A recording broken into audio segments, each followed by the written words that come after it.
오늘부터 기름값 싸진다. 아, 이거는 조금 뭐 좋은 소식이긴 한데. 좋은 소식인데 좋은 소식이 아니야. 예, 좋지만은 않은. 왜냐하면은, 이게, 일단 7월부터 전기세와 전기료와 가스료가 인상을 하죠. 오늘부터 올라갑니다. 그런 이제. 가운데 이제 국제유가가 굉장히 높이 올랐기 때문에 유류세를 인하를 작년부터 해왔습니다, 사실. 맞아요. 30% 인하를 하고 있었죠. 20%부터 시작해서 올해 5월에 뭐 30%로 확대됐다가 바로 7월에 37%로 좀 확대한다는 뉴스거든요. 네.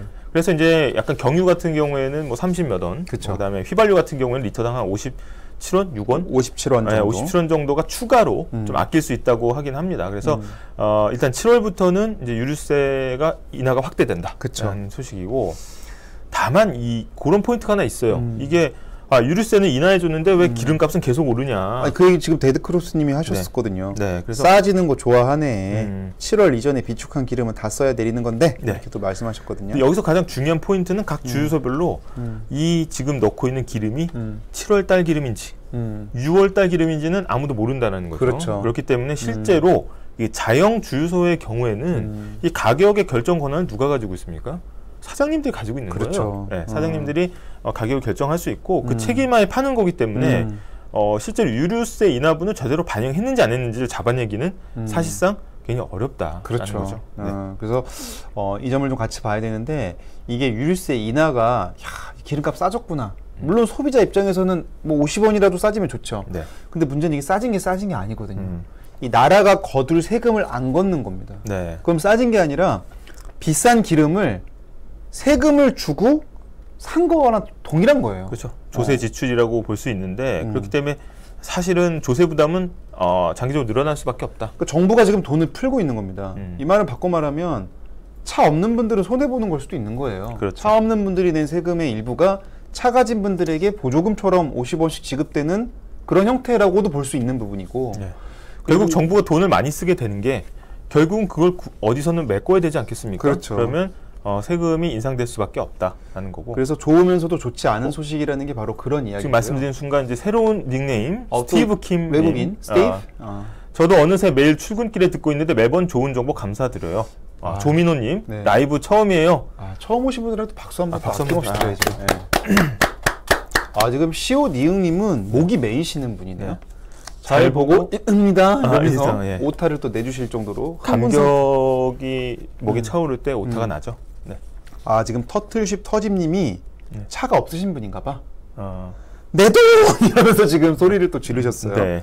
그래서 좀 조세지출. 또 7월에 뭐 유류세 말고 또 바뀌는 게 있죠? 한번. 그렇습니다. 7월에 바뀌는 제도들, 이제 오늘 하반기 시작이니까 정리해보면. 이거 되게 편할 것 같은데. 스마트폰으로 신분 확인 가능. 이것도 있습니다. 사실은 이제 실물 주민등록증의 보안이 플라스틱 재질의 그게 핸드폰보다 또 우월하다고 보기는 어렵거든요. 그러면 사실은 스마트폰으로 신분 확인이 다 가능하다라는 건데, 이제는 이제 주민등록증도. 그렇죠. 사실은 요새 신분증 확인할 일이 많진 않아요. 보통은 이제 뭐 투표할 때, 뭐 아니면 시험 볼 때, 뭐 이런 경우인데, 사실은 제일 급한 게 공항에서입니다. 공항에서. 그렇죠. 공항에서 이제 국내선 같은 경우에는 주민등록증이 있어야지 탈 수가 있는데, 맞습니다. 안 갖고 오면 못 하거든요. 이럴 때 이제는 어떡하죠 할 때 집에 갔다 오세요. 옛날에 이랬는데 이게 아니라 이제는 이걸로 된다. 이제 신분증이 딩딩 라이브를 너무 거만한 표정이었나? 거만한 표정이었어요. 이게 된다. 그래서 근데 이거는 7월 1일부터 아니고요. 7월 12일부터입니다. 7월 12일 이제 한 열흘 조금 넘게 남았는데 시범 운영하면서 한다고 하니까. 의추님이 쉽게 풀어 설명해 주시는 두 총장님께 매일 아침 감사합니다. 저희가 감사하죠. 박수 한번 드리죠. 아니스님이 스마트폰 민증 굿굿 이러셨는데, 뭐 사실 이 정책을 뭐 싫다고 하실 분은 없을 것 같아요. 편해지는 거니까요. 편해지는 거니까.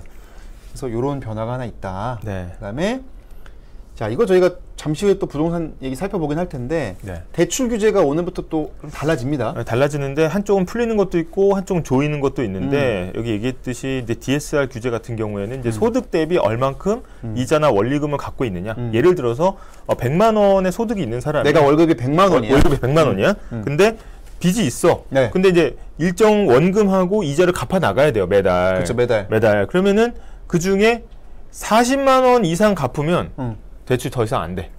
그러니까 월급을 다 이자 갚는데 써버리면 안 되니까. 그렇죠. 그러면은 이 가정 자체가 무너질 수가 있잖아요. 그러니까 40만 써라 이거구나. 예, 그래서 야 100만 원 버는 사람이 40만 원 이상 빚 갖고 있어? 야 이건 더 대출은 안 되겠다. 이게 바로 DSR의 개념입니다. 그 쌍콩 샌드님이 네. DSR이 뭔가요 하셨는데 이게 이제 Debt Service Ratio인데 데트가 이제 빚이죠. 예, 서비스는 이제 어떻게 보면 갚아 나가는. 예. 그거고 그게 이제 뎁과 서비스의 비율이다. 레이시오. 그러니까 비율이다. 아까 얘기했던 100만 원과 40만 원의 비율을 얘기하는 거다. 그래서 DSR인데. 그럼 이 DSR에서 내가 갚아 나가는 돈으로 카운트를 하는 거 아니겠어요? 그렇죠. 그러니까 너 한 달에 이자랑 원금 얼마 내니? 네 월급의 40% 넘지 마 이거거든. 그렇죠. 근데 이게 여기에 카드빚도 포함이 됩니까? 카드빚 그다음에 자동차 할부금 등 이 특정 상황에 대해서 다 포함이 됩니다. 다만 여기에 막 지금 전세 살고 있는데 전세자금 대출 받았다고 해서 완전히 다른 대출이 막히는 거는 좀 불합리하겠죠. 그렇죠. 그래서 이제 전세자금 대출이라든지 아니면 소액 신용대출, 갑자기 이제 급전이 필요해서 쓰는 그렇죠. 몇백만 원의 소액 대출이라든지 뭐 학자금 대출이라든지 이런 것들은 경우에 따라서 제외를 해줍니다. 이 산정이 있어서. 그렇기 때문에 자세한 내용은 이제 은행에 가서 그 내용을 내가 이러한 대출이 있는데 그렇죠. DSR을 좀 뽑아보고 싶다고 하면은 거기 은행에서 자체적으로 계산을 해줍니다. 그래서 지금까지는 2억 원 이상의 대출에 적용이 됐었습니다. 네. 2억 원 이상. 사실은 뭐 그 이하는 상대적으로 소액으로 받던 건데 네. 오늘부터 달라지는 게 뭐죠, 그러면? 오늘부터 달라지는 거는 이게 이제 1억 원. 그러니까 예를 들어서 예전에는 이 DSR 규제가 빚 총액이 2억 원이 이상인 사람, 그렇죠. 고액 대출자죠. 어떻게 보면은 2억 원 이상인 사람들만 적용을 받았었어요. 아니 이 사람 보니까 2억 원 이상 대출이 있고, 이 돈도 많이 빌리셨네. 그쵸. 근데 우리가 이제 소득을 쭉 파악해 보니까 너무 지금 많이 갚고 계세요. 더 이상은 못 빌려드립니다. 이게 옛날이었다면 7월 달부터는 오늘부터 1억 원만 빌려도, 그치. 예, 1억 원만 빌려도 1억 원도 많은데요. 1억 원 빌리신 것도 많은데. 지금 이 소득 대비에 너무 돈을 많이 빌리고 그렇죠. 계세요. 더 이상 못 빌려드립니다. 이게 바로 DSR 규제가 강화된 거죠. 어떻게 그래서 보면. 강화입니다. 왜냐면 옛날에는 2억 이상 빌린 사람들만 했는데 이제는 1억 이상 빌린 사람들도 하니까 더 많아진 거잖아요. 네, 규제 대상이 많아진 거죠. 강화고 우리나라 전체 국민 평균 DSR이 현재 38%랍니다. 많이 올라왔어요. 많이 올라왔고 이게 지금 여기까지 차 있어 지금. 네. 사실은 이런 비유가 적절할지 모르겠지만 저희가 대부분의 금융권의 가계대출은 주택담보대출이에요. 그게 많죠. 그렇죠. 집을 살 때 돈을 빌려서 그걸 합해서 집을 샀기 때문에 이런 비유가 적절할지 모르겠지만 이제 지나가다 보면은 이제 아파트들이 쫙 있잖아요. 그럼 구멍들이 뻥뻥뻥뻥 뚫려 있잖아. 네. 그 구멍당 뭐 수도권 서울 같은 경우에 2, 3억 원씩 있다고 보시면 돼요. 그 아파트가 뽀뽀뽀뽀뽀뽀 구멍이 다 2, 3억 거기에 2, 3억씩 다 있는 거예요, 사실은 지금. 그래서 가계부채가 심각하다는 거예요, 지금. 그래서 금리가 1%만 올라가도 네. 그 2, 3억 있는 집들이 따다다다다다닥 200만 원씩 그냥 이자가 타타타 그렇죠. 올라가는 거죠. 그 올라가는 거기 때문에 거기에서 이제 한계 차주, 그러니까 어떻게 보면 빚을 갚기 굉장히 어려운 상황에 놓인 그 경계에 있는 분, 한계 차주가 늘어날 수가 있습니다. 그렇죠. 이런 분들은 금리 인상이 굉장히 좀 크게 다가올 수가 있는 거죠. 그렇습니다. 네. 그래서 결국은 소득 대비 깐깐하게 본다. 이게 오늘부터 달라지는데 다만 풀리는 게 있어요. 풀리는 게 또 있습니다. 풀리는 건 뭐냐면은 풀리는 거는 LTV라고 해서 론 투 밸류. 그러니까 집을 살 때 만약에 내가 1억짜리 집을 산다. 자, 이게 1억짜리 집이야. 1억짜리 집이야. 근데 여기에 절반까지는 대출이 돼. 그러면은 5천만 원은 대출이 되는 거 아니야. 그러니까 이거는 어떻게 보면 담보가 확실하잖아요. 그렇죠. 아니 막말로 빚 안 갚으면은 집이라도 내가 가져오면 되잖아. 네. 그러면은 집값을 넘어서 빌려줄 수는 없잖아요. 그렇죠. 최소한. 그렇죠. 그러니까 이 집값 대비 이 빌린 돈이 차지하는 비율 얼마냐? 론 투 밸류. 요게 LTV라고 하는데 LTV라고 합니다. 요게 오늘부터 풀리죠. LTV가 아주 일부 케이스에 한해서 생애 처음 집을 사는 사람들 이런 경우에는 집값의 80%까지 한도 6억 원까지 대출이 가능하다. 그러니까 1억짜리 집을 산다 그러면 8천만 원까지 대출해준다는 얘기예요. 그렇죠? 그 역으로 뒤집어 보면 1억짜리 집을 사고 싶다 했을 때 2천만 원만 손에 있으면 집을 자기가 소유를 할 수 있다는 거죠. 대출 갚아가면서. 네. 근데 문제는 DSR 규제를 만족해야 된다. DSR 규제를 만족해야 되기 때문에 사실상 저희가 해석해 보건데 사실상 지금 규제를 푼다고 해도 그렇죠. 규제를 푼다고 해도 금리 때문에 못 빌린 상황인데 그렇죠. 예전에는 그래서 이제 DSR LTV가 부동산 시장의 어떤 규제를 푸는데 아주 핵심적인 부분이었거든요. 그래서 뭐 이번에 국토부가 LTV를 손 대냐 마냐 뭐 예를 들어서 금융위가 어떻게 얘기를 나오냐 초미의 관심사인데 지금은 많이 관심이 떨어진 모습입니다. 왜냐? 그렇죠. 어차피 금리가 많이 올라서 마음대로 빚을 내지 못하기 때문에 자율적으로 대출이 감소하는 그런 현상이 있는 겁니다.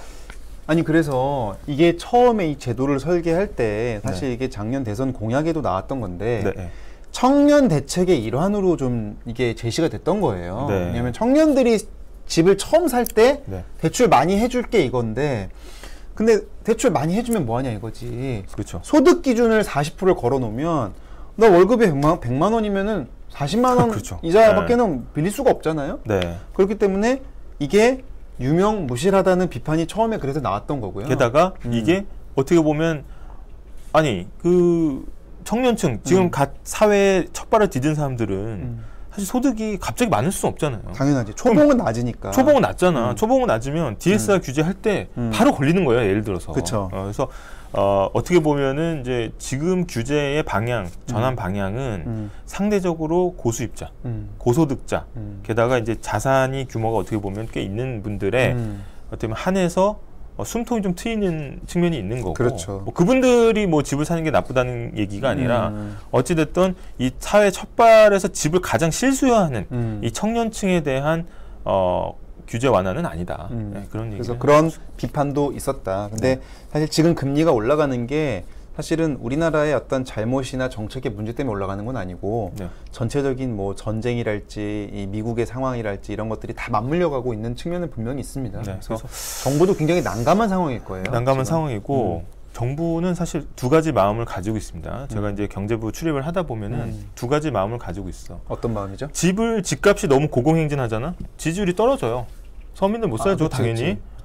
그런데 만약에 집값을 꺼트리잖아요. 그것도 난리가 납니다. 왜냐하면 이제 실물 경기에 있어서 건설이 차지하는 비중이 상당히 높은 편이에요. 실제로 이제 우리가 재정 지출이라고 나라 돈을 풀 때 나라 돈을 푸는 방법이 여러 가지가 있지만 공공사업 같은 것도 많이 하지 않습니까? 근데 대부분이 좀 건설 경기, 그다음에 바로 이게 일용직 분들이 바로 취업해서 건설 현장에서 일할 수 있는 그것을 통해서 돈이 시장으로 풀려 나가는 이런 측면도 굉장히 재정 지출이 중요하거든요. 그렇죠. 그렇기 때문에 항상 이 정부 관료들은 두 가지 부분을 생각을 한다. 그래서 집값을 너무 꺼트려도 안 되고 그렇다고 너무 집값이 올라도 안 된다. 그래서 그런 상황에서 볼 때는 지금 상황은 이러지도 못하고 저러지도 못한 상황이다. 이렇게 볼 수가 있겠습니다. 그래서 지금 뭐 많은 분들이 이제 의견 남겨주고 계신데 이제 깡통 전세 느는 거 아닌가 몰라. 요거 저희가 잠시 후에 다음 실검에서 좀 이야기하려고 하고 하여튼 다들 이제 하락장에 대한 걱정과 우려들도 이제 슬슬 나오는 시기가 온 거는 분명히 맞습니다. 분위기는 확실히 바뀌었습니다. 그래서 오늘부터 이런 규제들이 달라졌는데 이것이 이제 앞으로 어떤 영향을 줄지도 같이 봐야 될 것 같고요.